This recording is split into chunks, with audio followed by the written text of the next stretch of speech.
Good evening.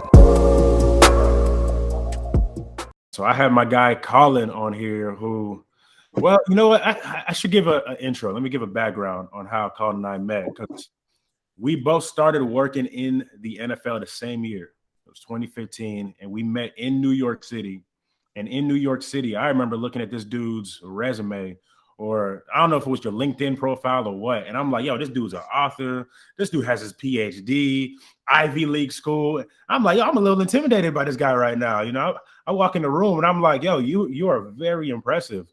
And I think after a few minutes of actually talking to you, I'm like, okay, it's kind of, I can knock the edge off a little bit because you're down to earth, just another guy, talking to another dude.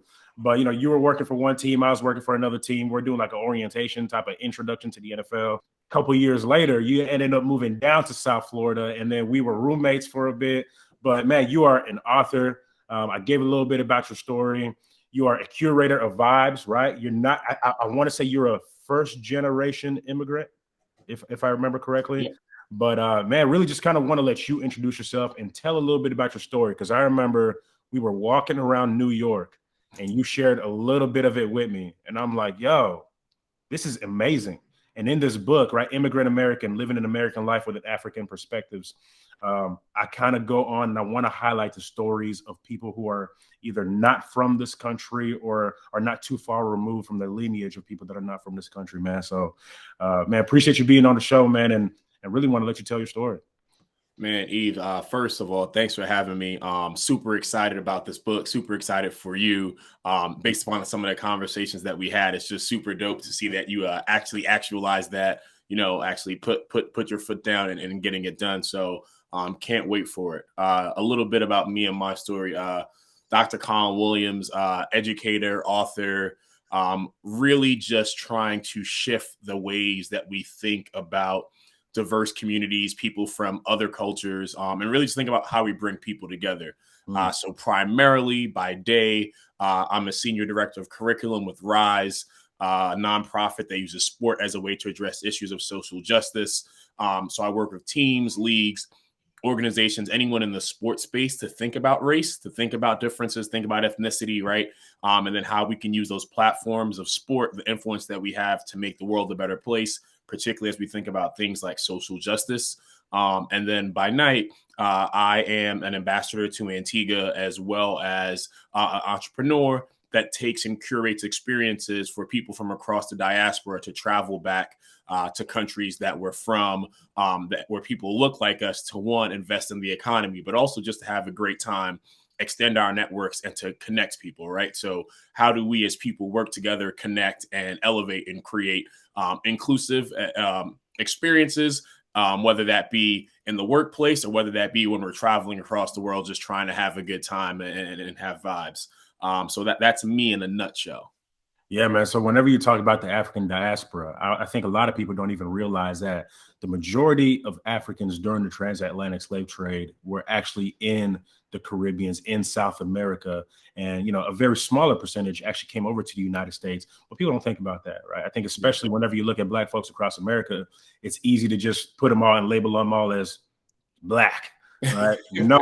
Ain't no diversity there, and no intercultural type of curiosity. It's just yeah, you are Black. Yeah, man. But you're not originally from here, right? Were you born in Antigua? Yeah, so I'm happy you asked that question. My parents came to the U.S. in 1987. They were 18 years old, pregnant with me, and came with the specific intention of me having my citizenship and being born a U.S. citizen. So they came undocumented in 87. They lived here for 23 years while I was in school. When they got here, they sort of quickly recognized that America wasn't like it's portrayed to be in the movies, right? That the land of opportunity, the opportunities just for some.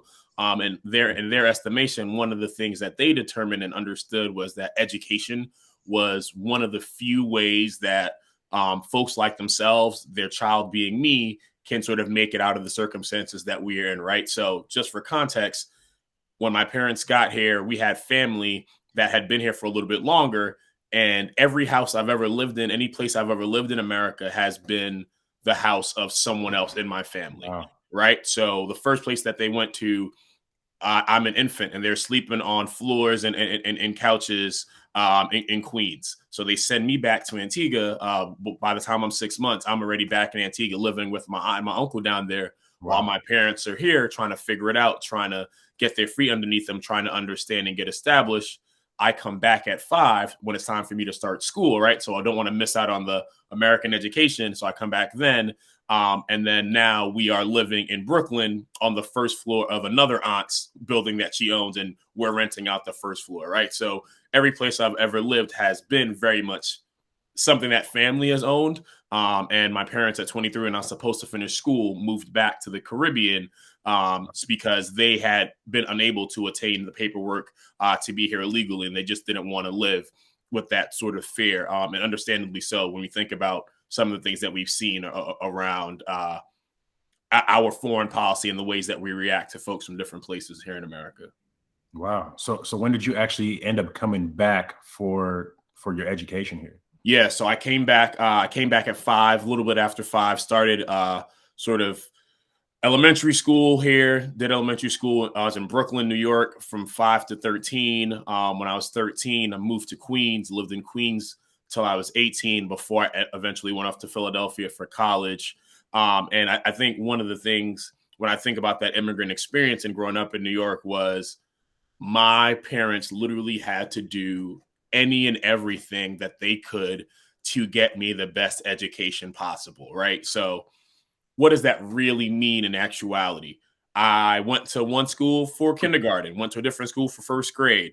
Was at one school, I was at 289 for what, 3 or 4 years before going to then 167 for 5th grade. Finding, there's a better zone school, right? Because New York doesn't have really good public schools. So if you're in Brooklyn and you're just going to the local school, it's like, all right, well, let me research and investigate which school is better, which school has better opportunities and potential. Thank God my mom did that, right? Because at the school that I was at in 5th grade, I got a letter for this program called Prep for Prep that I didn't know at the time would end up changing my life. That helped me transition from public school in Brooklyn to then elite private schools in Manhattan. That also sort of altered that academic trajectory. Long story short, from specialized schools in Brooklyn, go to the school in New York, really affluent school where the tuition back in 1999 was $30,000 a year for 6th grader, right? Wow. And then I transitioned from collegiate in Manhattan to going to the University of Pennsylvania in Philadelphia, where I ultimately did my undergrad as well as my PhD. So I'm listening to your story, right? And I think back about my dad, who was literally born in an area that his family was outcasted into, and they were forced to do free labor, right? So he was born into a family of slavery, essentially.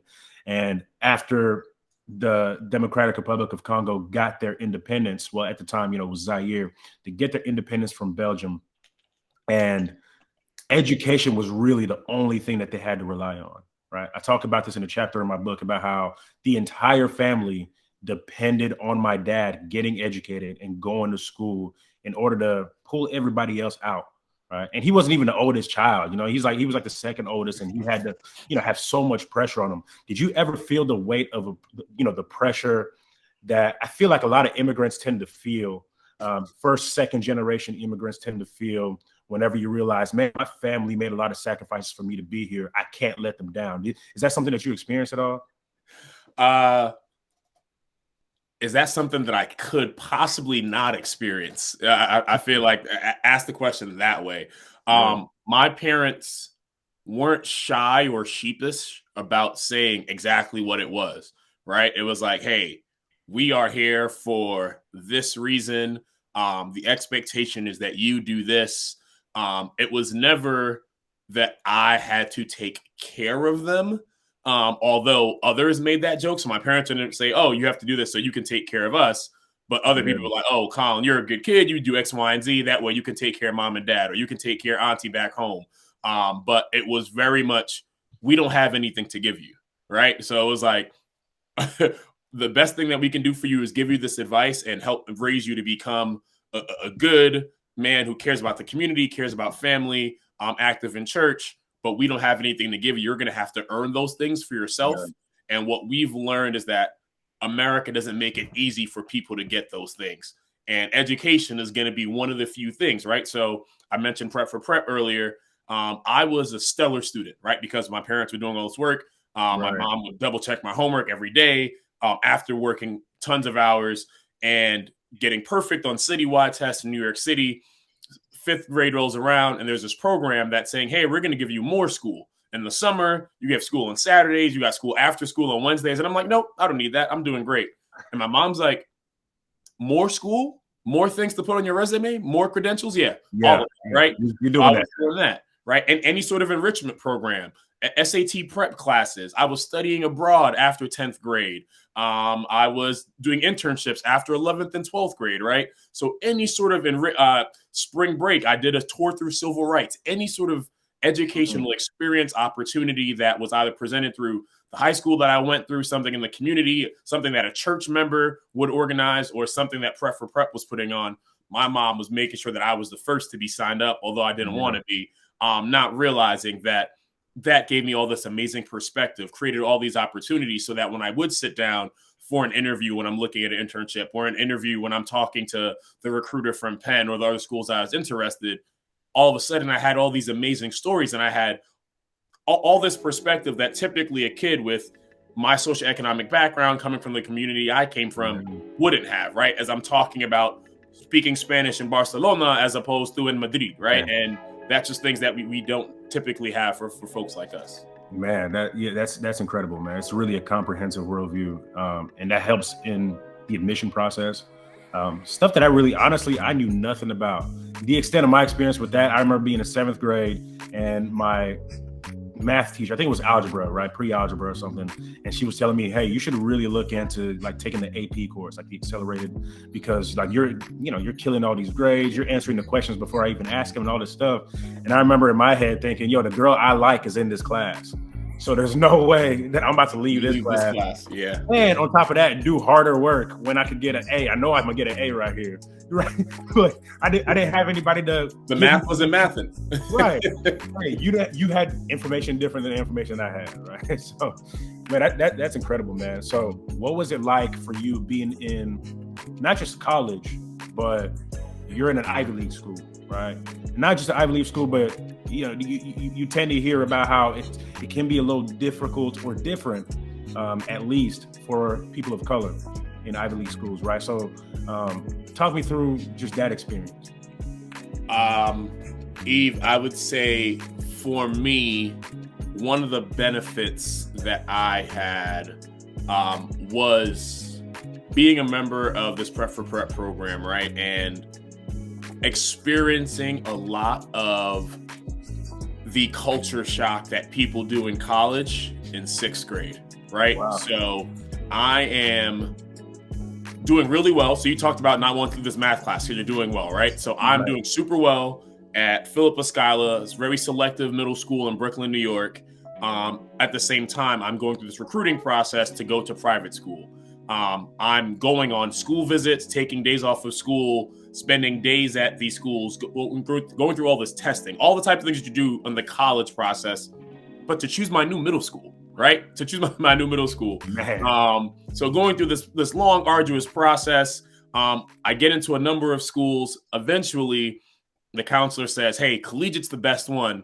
And these other schools are really good. But if you go to collegiate, because of your reading comprehension levels, which were excellent, right? Above in the high 90s for the city, but for collegiate, it wasn't quite good enough because I have parents that have dialects, right? So I came back to America with an accent, with a dialect, so people would understand me. And there was thoughts that maybe I couldn't read or comprehend at the same level. The kids that I went to school with, one of my colleagues from high school that played basketball with, his dad owns Rolling Stone, right? And he's like the editor of Rolling Stone. So like prolific authors and writers. And my English comprehension levels weren't on par with collegiate. So I had to actually repeat the 6th grade going to this school, although I was killing it in school, right? So that crushed me. Hold on.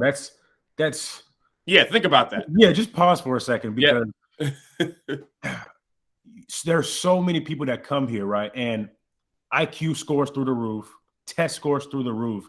But because maybe you don't understand their dialect, they'll say, okay, he might not be as smart as the other people because he speaks differently. Eve, I had a girl, and so you talked about this girl you liked in math class. There's a girl that I liked, Carly Smith. I remember this very specifically, right? She was Trinidadian, and I'm always one of the top kids in my class, just university when I'm public school. And I remember this girl shows up, but she's got this thick Trini accent. However, she is smart as ever, right? She's super smart. And I realized that, like, she's performing better than me in some ways, but then people aren't regarding her in that way. So, like, I literally say to the teacher, I'm like, I think she belongs in this class, right? Like, because we had these classes segmented out by performance. I was like, I think she belongs in the top class, but teacher couldn't necessarily understand what she was saying. You're fighting for your crush over here. Yeah, but I'm hearing it because, like, that's what I grew up around, right? Like, my parents also have these thick accents that I understand, and I was in Antigua. But yeah, to your point, like, that was just very much a reality. And we've seen it happen a ton of times, right? Because it's about the person that's interpreting it, not necessarily the person that's sharing the message. But going back to going back to sort of this culture shock, right? I'm stepping in from being far and away one of the smartest kids in school, and being at that point not considering myself poor, because I didn't understand the dynamics of the house that I lived in was my aunt's house, and we were renting and we were getting discounts because it's my aunt's house, right? I didn't understand. I didn't know how poor I was. Let me just a little bit of like this. Right? And because I was in the hood, went to church in low-income communities, like, I was used to that. So there was always this juxtaposition of, all right, I don't have everything that I want. I'm not rocking J's, but, like, you know, like, I got shoes on my feet. I don't have holes in my pants, right? Like, we were doing okay. I get to private school and immediately it's, oh, I am poorer than poor. I don't know anything. Like, it is outrageous, right? So when we're talking about colleagues who are getting dropped off in luxury vehicles every day, and that when we have free lunches, folks are going to Circuit City across the street and buying a video game, or spending $40 a day on snacks and food and getting slices of, like, things that add up. And I'm just like, whoa, I cannot afford to participate and do or be around some of these activities. This is like what? Into like 14, 15 years old? Yeah, 14, 15 years old. Not even thinking about the ski trips to Aspen or the going to the really expensive restaurants, right? Where we're taking trips downtown or we're taking cabs across the city. So when I talk about culture shock, yeah, racially going from all black church, all black family to one of 3 of 51 kids in a grade, right? So being the vast majority minority there, but then really just thinking about from a socioeconomic standpoint that, man, like, I am in just a different space than where these folks are. And in fact, I had no idea that that the gap was so wide. Man, how incredible would it be if you had like these high class, high standard educational communities, and, you know, the majority of people, and it was just really diverse, right? It was just super diverse. Like, that makes such a difference between how, you know, you see the world, because it's more reflective of how planet Earth is, right? You know, maybe not so much how the United States is, but exactly. If you zoom out a bit further, take a step back a little bit more.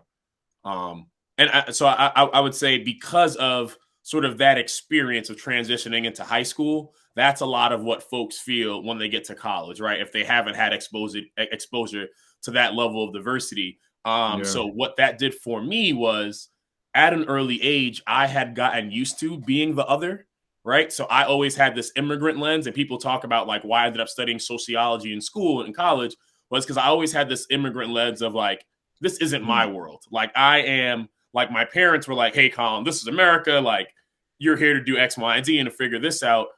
I always identified as being African-American, but I also always identified with being Antiguan. So there was always this, like, level of departure. So in high school, I'm looking at it like, okay, this stuff is messed up, but I've always had this sort of, how do I fix this mentality? How do I occupy a space? So in high school, we had a couple of incidents. I had a racial incident that made me sort of want to think more. So I went to some diversity conferences and came back, became a leader of a minority affinity group, created a diversity club, the first in our school's history that's still around now, that allows people to have complicated conversations about identity across identities, right? So we would have students as well as staff, because a lot of the diversity at my school was in the kitchen staff, was in the janitorial staff, right? We didn't, it was all boys school. So the only women were folks that were faculty and staff. So to even get those perspectives in the room, we were talking across the entire sort of institution to have these types of conversations. Little did I know that that would then become what I do full-time professionally, because I was seeking to fill that void in the high school space. Penn then gave me a leadership scholarship, right, that helped fund my education when I went to college. And I continued a lot of that stuff on campus. So I didn't go in as one of the students that were shocked and surprised. I came in as one of the folks I was like, oh, nah, I know there's going to be some BS here. And how do we change that, right? So when I got to college, it became, I joined the social board of almost every organization, even ones that I wasn't a part. Like, I wasn't an engineer, but I was in NSBE, right? Using their funds on the social board to throw events, because I know that the institution wasn't thinking about our particular perspectives, right? That they didn't understand what we were going through outside of Ma'aku and the Black Cultural Center and those folks. But how do we create community for ourselves when we know that this community isn't for us, right? How do we create our own sort of enclave, our own space, carve out a niche when that niche doesn't exist? And we want that sense of belonging. We want that sense of home. We want events where we can have a Ghanaian versus Nigerian jollof, where we want to talk about the palau versus the stew peas, and right, like, so how do we create that for ourselves? Yeah, and there's a certain intentionality that has to go into actually even realizing that, because like, I want to say for you, maybe even growing up, it's not even so much that you're conscious of these things, for the simple fact that this is just regular everyday life. Right? Like a friend of mine, after the Mike Brown shooting in Ferguson, Missouri, I remember he calls me up and he said, look, I just want to talk to you about this, because I feel like you're one of the most well-rounded people that I know. And I never thought of myself as really well-rounded. But then I started thinking about him. His name was James. He was a golfer at Georgia Tech.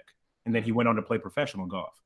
And I just remember reflecting on his experience. And I'm like, yo, you play the sport that's predominantly white male, and you live in a part of the country or go to an institution that white male, and you play a profession, and you're in a profession that's just people who look like you, right? Maybe a similar world experience. Whereas in my life, I went from, Congo to South Africa to living in the inner city, and then moving to the suburbs, and then going to college in a country town. And I was like, it's not so much that I'm well-rounded. It's just that I just understand. I have a competence for different cultures. And I was just like, you had to. Yeah. And I told him, I said, James, think about this. You could probably go your entire day from the moment that you wake up till you go to work, go back home, go to sleep, where you don't have to interact with anybody that's not white. And if you wanted to, maybe anybody that's not even a man. And I was like, that's the difference, right? So it's not so much that I'm just so well-rounded. I would say it's like your world experience, your life experience has just been very narrow. And it takes some intentionality, I would say, from other groups, right? Especially like the dominant culture, to be able to say, hey, let me be more intentional about realizing my own specific biases, other people's worldview, and having real conversations that are meaningful to help me understand. Because you can't walk a mile in somebody else's shoes, but having conversations, or even just having friends with people that are different than you, at least gives you a greater perspective of what life's supposed to be like, So yeah, man, the whole thing's real interesting. So now, as you grow up, bro, do you ever feel a need or a desire to go back to Antigua? Is there a desire or even a want to, kind of contribute to the success of what the future is going to look like over there? Yeah, man. Funny that you asked that. So after I got back to America when I was 5, I would go back to Antigua every summer. Right. So I'd spend my summers down there, building a lot of like relations with family and friends. So Antigua was always home. That only sort of tapered off a little bit when I was in high school, and it was like studying abroad and doing these other activities that are ultimately going to sort of make me a more selective applicant for college. But I'd always been going back. I think my parents, although they had not gone back for the 23 years that I was growing up in the U.S., that they always wanted to. So when I was supposed to finish college in 2010, they moved back. However, they moved back to Antigua. However, in 2010, I made the decision that I was not going to graduate that year that I was scheduled to graduate. I actually took an extra year because I decided I wanted to get my PhD. And in order to get into the program that I wanted to, I couldn't apply just as an undergrad. So I stayed and took some master's classes to do all of that. I ended up graduating in 2011, but my parents, whose sole sort of thing was me getting my education, were in Antigua, and they weren't able to see me graduate. Wow. Right. So imagine all this sacrifice, all this work, all this energy that they put in to this outcome that they weren't able to see like physically. So I graduate in June 2011. I fly down to Antigua.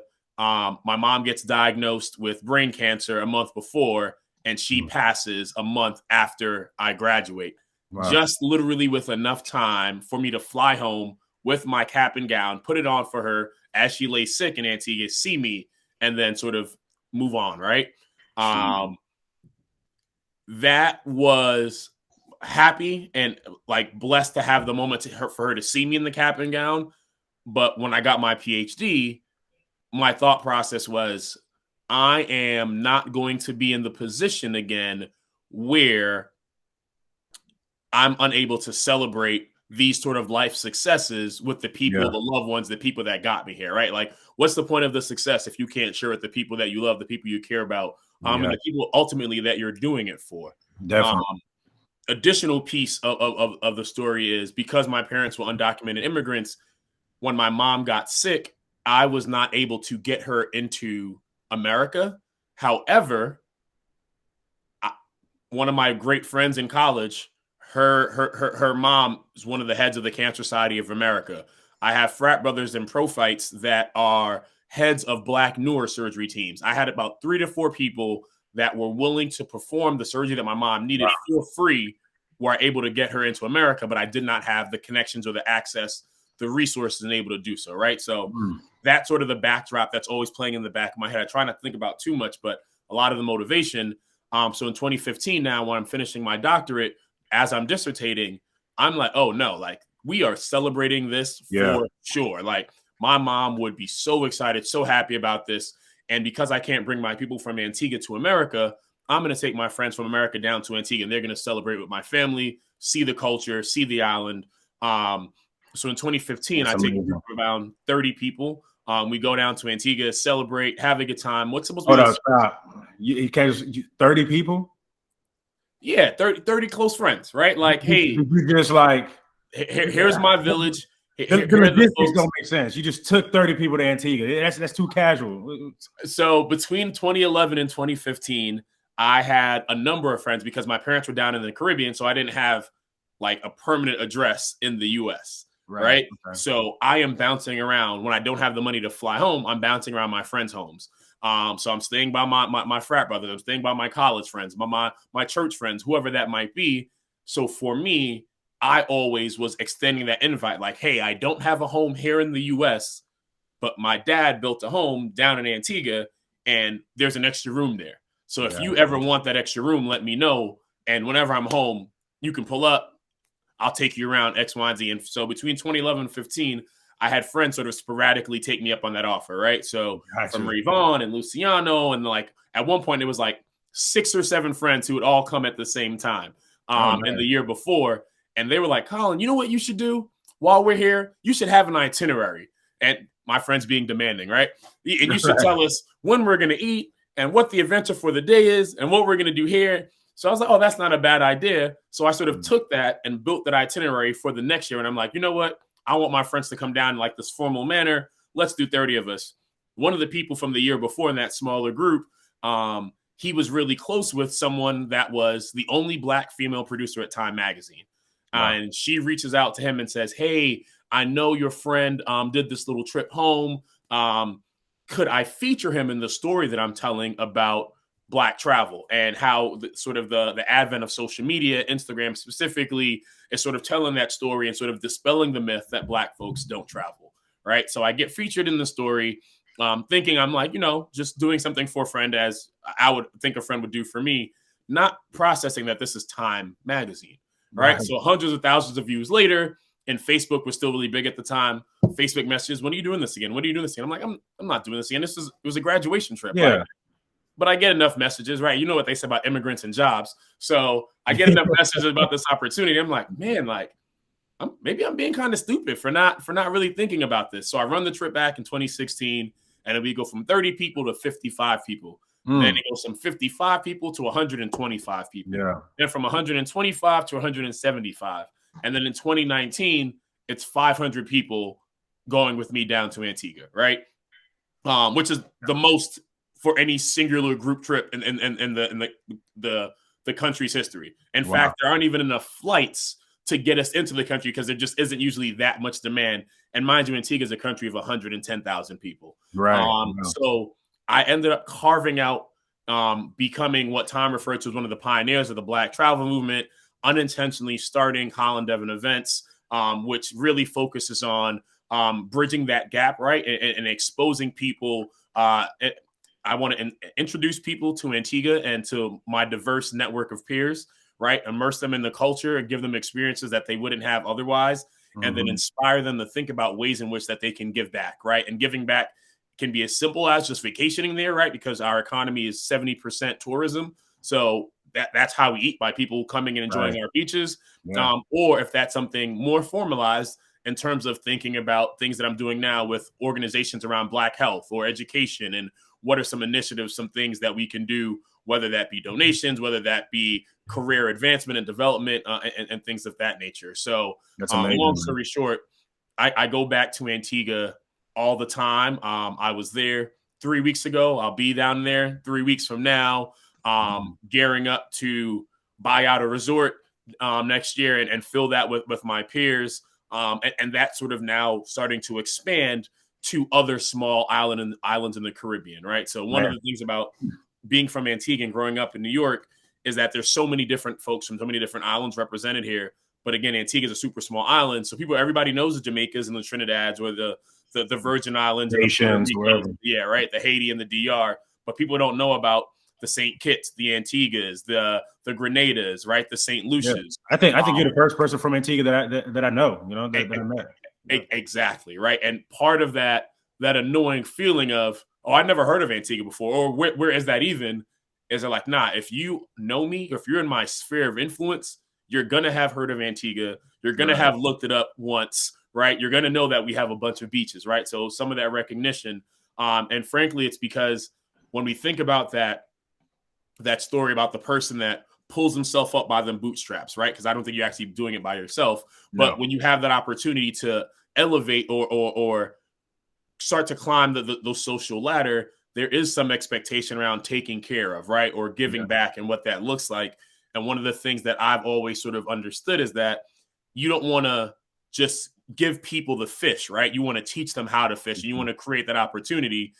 So for me, I'm not just here's money, here's the money I got to send back home, but it's, no, how do I create infrastructure that people that are already talented, that already have their own skills, are able then to maximize those, right? So my uncles and my cousins and friends that drive buses, right? Building a bus system that engages all of them. My people that throw events, right? Being able to hand someone a $5,000, $10,000, $20,000 check for my friends that are coming to their party. My aunts that cook food on the side of the road, where maybe she gets 100 people a night, but I bring it to a resort and there's a couple hundred each night that she's being able to prepare food for, right? So just thinking about how to give back in those ways, and ultimately, as an ambassador, right, creating more vision, more awareness of the destination, and then having more people that I know or people that I don't know travel there and invest in the economy sort of in that way. So really always thinking about how do I elevate home,